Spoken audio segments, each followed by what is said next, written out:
बहुत से युवा ये सवाल पूछ रहे हैं कि 60 लाख नौकरियां क्या इस साल देने जा रहे हो या सर नौकरियां 60 लाख सिन्हा साहब हैं, इन्होंने तो जो नौकरियां 2019 से पहले बच्चों ने अप्लाई किया होता वो तक खत्म कर दी। बीएसएफ सीएस कितने बुरी तरह मार खा रहे हैं। बड़े बड़े नेता ये बड़े बड़े वादे करते हैं, टेबल ठोकते हैं तो कड़ाका कड्डी छोड़ सा, ये कड्डी छोड़ सा, क्या इनको ये दिखते नहीं है बच्चे? रिप्रेजेंटेटिव के नाम पर हमारे पास सिर्फ एलजी मनोज सिन्हा है। इनडायरेक्टली और डायरेक्टली भाजपा हमें रूल कर रही है। तो हमें चाहते हैं कि जम्मू कश्मीर की एलजी एडमिनिस्ट्रेशन, भाजपा की एडमिनिस्ट्रेशन जो है, अगर वो कुछ नहीं कर सकते हैं तो कुर्सी से हटें। क्या लगता है कि क्यों वो सुनवाई नहीं हो रही या सुनकर भी अनदेखा किया जा रहा है? तो कहाँ पे सुनी जा रही है? हमें तो कहीं पे नहीं दिख रही है कि कहीं पे उनकी युवाओं की सुनी जा रही होती तो इतना लाठी चार्ज नहीं होता। इतना सारा मनी पैसा ये जनरेट करते हैं और बाद में आ जाके एट द एंड क्या करते हैं ये, हाँ जी हमने विड्रॉ कर दी पोस्टें। क्योंकि मौजूदा सरकार कहती है कि देखिए कोविड के कारण जो है चीज़ें डिले हुई हैं और वो डिले ऐसी होगी कुछ बच्चे ओवरेज होगी। आपने सुना होगा साइंस कॉलेज में एक लड़की कोविड पॉजिटिव होने के बाद भी एग्जाम देने आई। तो कोई वो एक दिन ऐसा आएगा कि यहाँ पे बीजेपी की डिक्टेटरशिप चलेगी, गुंडा राज चलेगा। ठीक है, किस तरीके से आप इस रवैये को लेते हो? सर सबसे पहले तो मैं ये कहूँगा कि जो एक डेमोक्रेटिक कंट्री होती है, मतलब जैसे कल मैं मोदी साहब की स्पीच सुन रहा था पार्लियामेंट से, उन्होंने बोला कि हम जो है मदर ऑफ डेमोक्रेसी है। कहाँ की मदर ऑफ डेमोक्रेसी है? जो एवरेज होगा वो बच्चा कहाँ जाएगा? या तो वो गलत काम पे लगेगा, या तो वो नशा करेगा, या तो ऐसा काम करेगा जहाँ से उसको मनी आएगा ना। आपने बोला अभी की 60 लाख बोला निर्मला सीतारमण ने, पिछली बार तो 2 करोड़ बोला था वो। और अगर आप प्रोटेस्ट करोगे तो आप देशद्रोही हो, आप टेररिस्ट हो, आप पाकिस्तान चले जाओ, यही इनका मकसद है और कुछ इनका मकसद नहीं है। बेवकूफ बनाना। नेशनल कॉन्फ्रेंस स्टूडेंट यूनियन की बात करें, आज हाथों में पोस्टर्स पकड़े हैं, बैनर्स पकड़े हैं और ये वो बातें हैं जो घर बैठे युवा सोचता भी है, बोलता भी है, लेकिन शायद उनकी आवाज़ वहाँ तक नहीं पहुँच पाती जहाँ तक पहुँचनी चाहिए, या फिर पहुँचती भी होगी तो शायद सुनने वाला कोई नहीं, सुनकर नज़रअंदाज भी की जाती है। देश भर में क्या हो रहा है और जम्मू कश्मीर की बात करें, 370 और 35 के बाद कितने युवाओं को नौकरियाँ मिली हैं, कितने युवा सड़कों पर हैं, डेली वेजेस की बात करो या फिर स्टूडेंट्स की बात करो, एट प्रेजेंट बॉर्डर बटालियंस के स्टूडेंट्स की बात करो, इससे पहले एक लंबे अरसे तक बीएसएफ सीएसएफ वाले जो है उन्होंने लाठियां भी खाई, धरने भी किए, कुछ वादे जो सेंटर में बैठे बड़े बड़े मंत्री उन्होंने जो किए थे बीएसएफ सीएसएफ वालों से, बाद में शायद वो वादों का पूरा करने का समय आया तो शायद वो वादे धुंधले नजर आए। महेश जी, ये अभी रिसेंटली बात करते हैं 2-4 दिनों से, बॉर्डर बटालियन की बात करें, देश की सेवा करना चाहते हैं, बीएसएफ सीएसएफ की बात करें, देश की सेवा करना चाहते हैं, युवा पढ़ेगा लिखेगा और युवाओं को लेकर इस बार का बजट भी देखो फोकस किया गया महिलाओं को लेकर, किसानों को लेकर और युवाओं को लेकर 60 लाख नौकरियां। बहुत से युवा ये सवाल पूछ रहे हैं कि 60 लाख नौकरियां क्या इस साल देने जा रहे हो या पिछले जो साल आपने अनाउंस की थी वो भी ऐड कर रहे हो, या फिर ये बातें जो हैं वो सिर्फ बातें हैं, ज़मीनी स्तर पर नौकरियाँ कहाँ हैं, उसका जवाब दो। सर नौकरियां 60 लाख, ये क्या बेवकूफ़ बनाने वाली बात है? आप देखें जम्मू कश्मीर के पूर्व गवर्नर जो थे वो 50,000 नौकरियों का वादा कर गए, जो नए आए उन्होंने 40,000 की। ये नए अभी हमारे सिन्हा साहब हैं, इन्होंने तो जो नौकरियां 2019 से पहले बच्चों ने अप्लाई किया होता वो तक खत्म कर दी और अब कह रहे हैं कि 3,000। कल एक नया ट्वीट उन्होंने किया कि 3,000 हम नए 4th क्लास जॉब्स एस्पिरेंट्स को देंगे। मतलब क्या मजाक चल रहा है ये? आप 2019 से पहले जो JKSSB ने लाखों रुपया जिन बच्चों से फॉर्म भरवाने का लिया, जो बच्चे फिजिकली फिट हो चुके हैं, जो बच्चे मेडिकली फिट हो चुके हैं, आज आपने उनको जो दरकिनार कर दिया, उनको ख़त्म कर दिया। वो बच्चे ओवर एज हो चुके हैं, वो कहाँ जाएंगे? उनके बारे में कौन सोचेगा?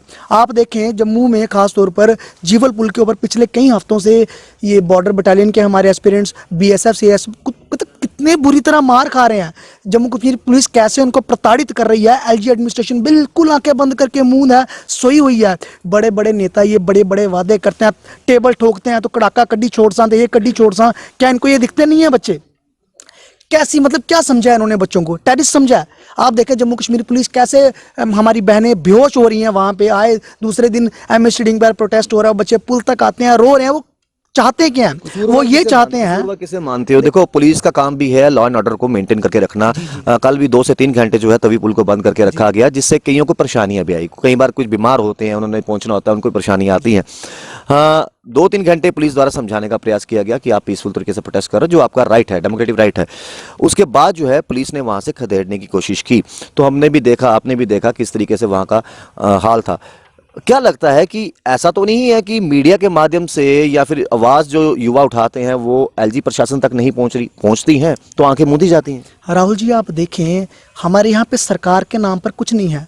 रिप्रेजेंटेटिव के नाम पर हमारे पास सिर्फ एलजी मनोज सिन्हा है। इनडायरेक्टली और डायरेक्टली भाजपा हमें रूल कर रही है। तो हमारी अगर कोई डिमांड होगी, आप देखें ये वही बच्चे हैं जो मेडिकली फिट हैं, जो फिजिकली फिट हैं, जो अपना सब कुछ फिट कर चुके हैं, फॉर्म भर चुके हैं, इनके लिस्टों में इनका नाम है, टॉपर्स हैं ये बच्चे, लेकिन आज वो लिस्ट कैंसिल कर दी जाती है और उन्हें कहा जाता है कि आप दोबारा भर्ती देंगे, आपको स्पेशल 5% का कोटा दिया जाएगा। मतलब क्या मजाक चल रहा है? वो बच्चे ओवर एज हो चुके हैं सर। अगर उन बच्चों को आज किसी बड़े के पास जाना है, किसी रिप्रेजेंटेटिव से मिलने जाना, तो किसके पास जाएंगे? एलजी साहब से मिलना क्योंकि आसान है। तो वो बच्चे क्या करेंगे? सड़कों पर ही आएंगे ना, डेमोक्रेटिक राइट ही अपना अपनाएंगे ना, प्रोटेस्ट ही करेंगे ना। तो प्रोटेस्ट करने के बाद उनको मारा कैसे जाता है? जैसे कि वो पत्थर मार रहे हैं, जैसे कि वो देश के विरुद्ध नारे मार रहे हैं, जैसे कि वो टेररिस्ट हैं। मतलब ये क्या मजाक चल रहा है? यहाँ पर बड़े बड़े लोग यहाँ पर बातें करते हैं कि हम ये कर देंगे, वो कर देंगे। एक्चुअल में युवाओं की बात और कोई भी नहीं कर रहा है।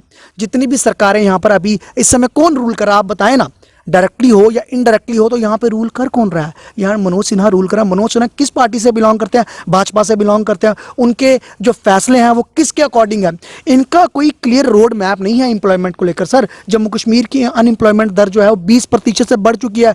भारत में टॉप कर रहे हैं हम अनएम्प्लॉयमेंट पर। ये कह रहे थे कि धारा 370 हटने के बाद या एमएनसीज आएंगी, फैक्ट्रीज आएंगी। कौन सी एमएनसीज और कौन सी फैक्ट्रीज आई? उल्टा आपने एमएसएमई के तहत जो स्मॉल स्केल बिजनेस थे, हब आपकी गलत पॉलिसीज के तहत वो बंद हो चुकी हैं।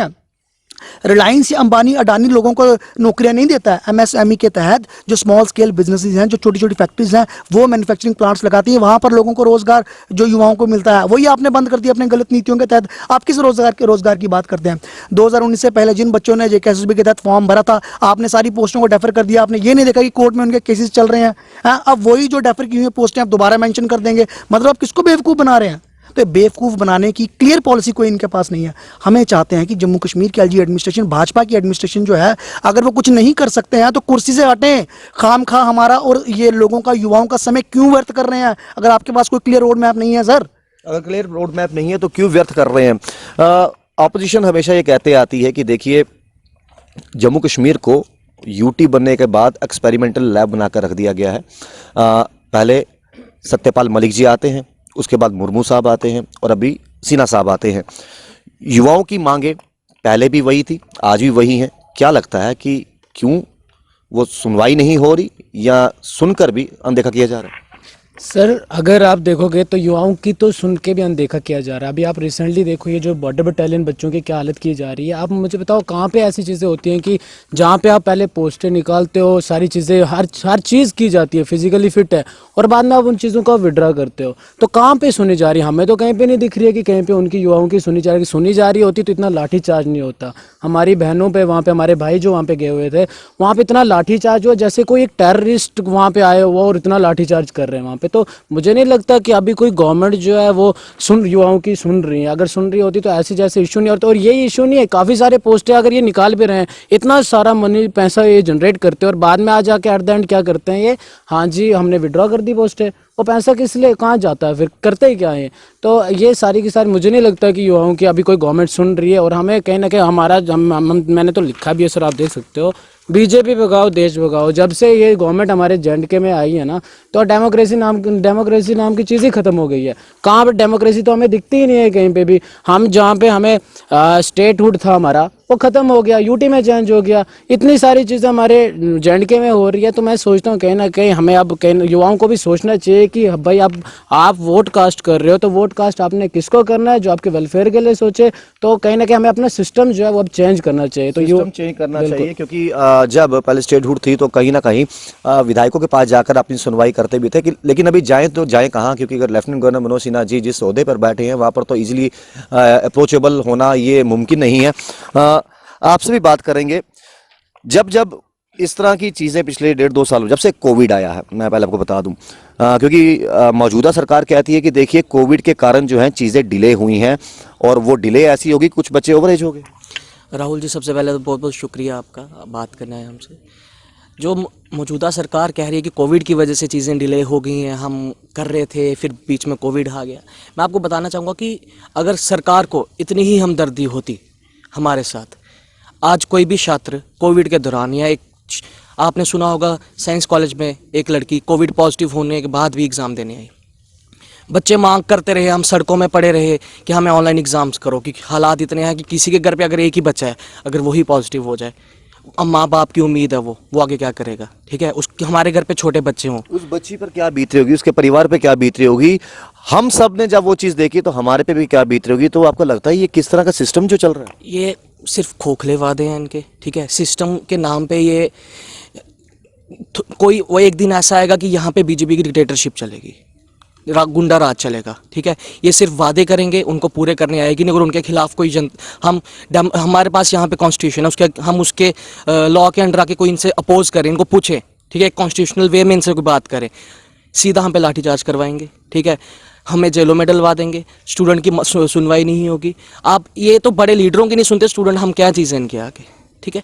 तो कोई एक दिन ऐसा ज़रूर आएगा, मुझे ऐसा लगता है कि आने वाले दिनों में बीजेपी के जिस हिसाब से इन्होंने प्रशासन चला रहे हैं, ये इतना खोखला कर देंगे हमारी यूटी को और देश को, तो ये कर ही रहे हैं, ठीक है। तो मैं स्टूडेंट से यही अनुरोध करना चाहूँगा कि आपके पास हक है, आप वोट करने का आपको हक है।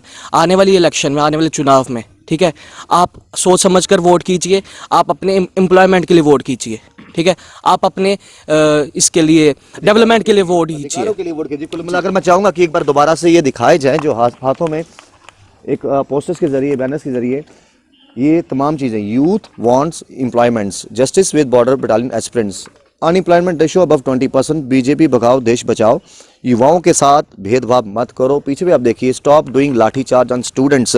इनसे भी बात करते हैं।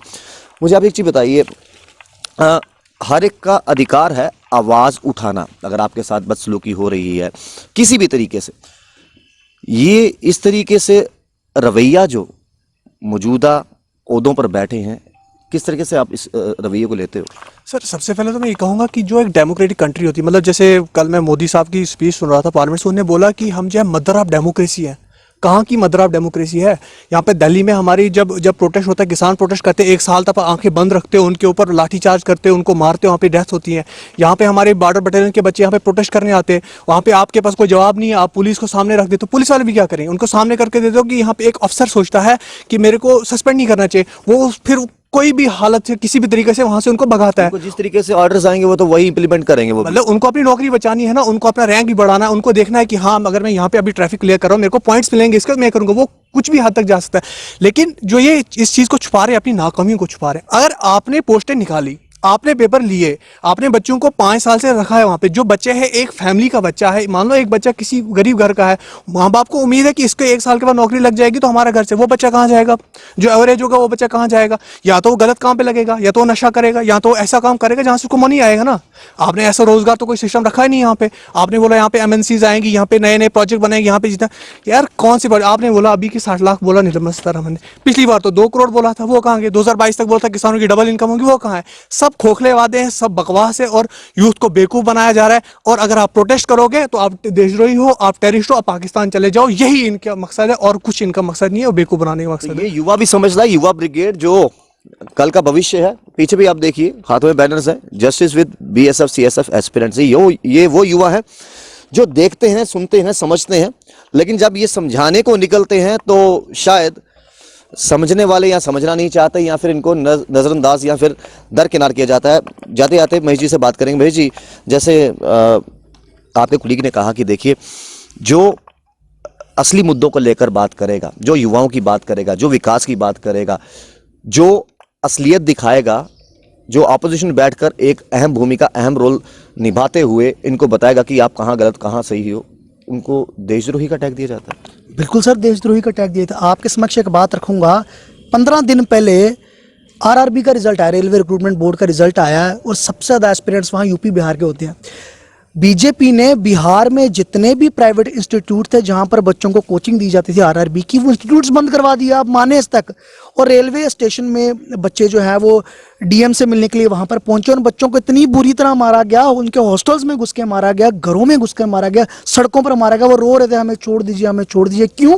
क्योंकि जो रिजल्ट आया था वो गलत था। 10वीं पास के बाद जिस बच्चे ने फॉर्म भरा था और 12वीं पास के बाद जिस बच्चे ने अलग अलग फॉर्म भरा था, उनका रिजल्ट सेम था। मतलब इनके खोखले वादे, इनका कोई रियल कोई एक नक्शा नहीं है कि इनको रिक्रूटमेंट कैसे दी जाएगी। सब कुछ तो ये प्राइवेट कर रहे हैं सर। ये नए जम्मू कश्मीर की बात करते हैं, और नए जम्मू कश्मीर में और ये कहते हैं कि देखिए, हमने वो कर दिखाया जो पिछले कई सालों से नहीं हो पाया। 70 साल हो गए, 80 साल हो गए, नहीं हो पाया। कश्मीर के युवा जो पत्थर उठाने पर मजबूर थे, हमने उनके पत्थर छुड़वा दिए। और ये कहकर कि नौकरियां भी उनको मिलेंगी, एक मार्गदर्शक बनकर हम उनको एक अच्छी दिशा में ले जाएंगे। मैं कहूँगा सर, बिल्कुल जो 70 साल में जम्मू कश्मीर में नहीं हुआ, बिल्कुल इन्होंने वो करके दिखाया। हमारी एम्प्लॉयमेंट दर, अनएम्प्लॉयमेंट दर कभी 20% से आज तक ऊपर नहीं गई, बिल्कुल इनके राज में गई है। भुखमरी जम्मू कश्मीर में कभी आज तक नहीं हुई। हर जम्मू कश्मीर की जो पुरानी सरकारें रही हैं, उनके कहीं ना कहीं डिसीजन सही थे। जम्मू कश्मीर एकमात्र राज्य है पूरे हिंदुस्तान का जहाँ पर हर व्यक्ति के पास अपना छत है, छोटा है, बड़ा है, सबके पास अपना छत है, सबके पास कोई मरला जमीन, 1.5 मरला, 2 मरला जमीन होगी, सबके पास होगी। क्योंकि जो पुरानी सरकारें यहाँ रही हैं, कहीं ना कहीं कुछ भी हमारे अपने ग्रजेस हों, पर उन्होंने अपने लोगों का सोचा है। जम्मू कश्मीर हिंदुस्तान का ताज है। बिल्कुल। और इसके साथ साथ मैं ये भी जोड़ना चाहूंगा कि हमने यूटी को स्टेट बनते देखा है, लेकिन जम्मू कश्मीर एक ऐसी स्टेट जिसको यूटी बना। राहुल भाई, मैं एक बात आपके समक्ष रखूंगा, आखिरी बात। आप मुझे बताएं कि जम्मू कश्मीर का कोई व्यक्ति जो लेबर का काम करता हो, आपको दिल्ली में, मध्य प्रदेश में, बिहार में, यूपी में कहीं नहीं दिखेगा। पर यूपी बिहार का व्यक्ति, मध्य प्रदेश का व्यक्ति, दिल्ली का व्यक्ति, पंजाब का व्यक्ति आपको जम्मू कश्मीर में लेबर का काम करता दिखेगा। यूटी से पहले भी दिखता। हाँ बिल्कुल, यूटी से पहले भी दिखता था और अभी भी दिखते होंगे। लेकिन आप देख, ऐसे क्यों थे हालात? क्योंकि जम्मू कश्मीर में, मैंने आपको पहले भी कहा कि हर व्यक्ति का आय इतनी तो थी कि अपने 2 वक्त की रोजी रोटी, वो जितना भी व्यक्ति गरीब हो, 2 वक्त की उसकी इतनी आय थी कि वो रोटी खा सकता रहा। लेकिन जिस तरह के हालात दिन प्रतिदिन ये जो सरकारें आने वाली भाजपा की जो हुकूमत है जब बना रही है, हमारा भी हाल उन्हीं आज देखें, आप कहते हैं कि देशभक्तों की सरकार है। अगर आप इतने ही देशभक्त हैं, यूपी बिहार के लोगों की हालत इतनी बुरी क्यों है? वो लोग क्यों लेबर का काम करें? 200 रुपये दिहाड़ी बेचारे अपने इलाकों में उनको मिलती है, वो जम्मू कश्मीर में आके काम करते हैं कि उनको यहाँ पे 1000 रुपये दिहाड़ी मिले। इतनी बुरी हालत इन राष्ट्रभक्त, फर्जी राष्ट्रभक्तों ने अपने इलाकों में जहाँ पे इनकी सरकारें हैं वहाँ पर करके रखी है। तो ये फर्जी राष्ट्रभक्ति है सर। आप देखें, सड़क की बात करें, अनएम्प्लॉयमेंट की बात करें, रोजगार की बात करें, भूखमरी की बात करें, तो इनके पास जवाब नहीं होगा। ये कहेंगे नारे मारो भारत माता की जय। जो किसी हिंदू के घर पैदा हुआ, मुसलमान के घर पैदा हुआ है, सबने भारत माता की जय का नारा मारना है। उसके ऊपर भाजपा का कॉपीराइट नहीं है सर, पर इन्होंने कॉपीराइट क्लेम जो है अपने पर ले रखा है, अननेसेसरी क्लेम। तो ये कहने का मकसद है कि इस समय जो है, जो इस समय के जो हालात है, युवाओं को सामने आना पड़ेगा और मुद्दे की बात करनी पड़ेगी। मुद्दा क्या है? मुद्दा है बढ़ती अनएम्प्लॉयमेंट। मुद्दा क्या है? रोजी रोटी। मुद्दा क्या है कि मैन्युफैक्चरिंग यूनिट्स लगाए जाएं। एक बात रखूंगा सर, ये सरकार कहती है startup India, make in India. आपने क्या मेक इन इंडिया किया? मेक इन इंडिया का मतलब है कि आप छोटी फैक्ट्रीज लगाएं, मैन्युफैक्चरिंग यूनिट्स लगाएं, ताकि वहां पर मेक इन इंडिया और लोगों को रोजगार मिले। आप देखें सर, 44% जो एमएसएमई के तहत जो स्मॉल स्केल बिजनेस है वो बंद हो गए हैं। तो आपका मेक इन इंडिया कहाँ गया? मतलब कागजों पत्रों में make in India, startup India कुछ नहीं है सर, हवाई बातें हैं। एट द एंड हमें इन पॉलिसीज का, इन सरकारों का विरोध करना पड़ेगा, तभी इनको शर्म आएगी। तो आपके समक्ष इतनी ही बात रखना चाहूँगा। बहुत बहुत शुक्रिया। तो ये है देश के युवा जो कल का भविष्य हैं, और जाहिर सी बात है युवा सब जानते हैं। या मैं एक कहावत याद आती है कि ये पब्लिक है, ये सब जानती है। तो वादे आप वो कीजिए जो आप पूरे कर सको। आप वादे कर दोगे, दिन में निकलोगे, एक नेता कुछ बोलेगा, शाम तक कोई और बोलेगा। और कुछ नेताओं ने तो मेट्रो ट्रेन भी चलाकर रख दी है। उन्होंने ये नहीं कहा कि डीपीआर, उनकी जो रिपोर्ट है वो तैयार हो गई। उन्होंने कहा बस कंप्लीट होने का प्रोजेक्ट है। शायद वो उन्होंने रिंग रोड की बात करनी हो, शायद कोई और डेवलपमेंट के कार्य गिनाने हो। ठीक है, आप जहाँ पर अच्छा कर रहे हैं, पब्लिक आपके साथ है, युवा आपके साथ है, लेकिन जो इनसे किए हुए वादे, जो ये सफ़र कर रहे हैं, जो कल का भविष्य है, उनके बारे में कौन सोचेगा? आप देखते रहिए द जेके पेजेस। अभिनंदन के साथ Rahul Khatri, the JK pages के लिए।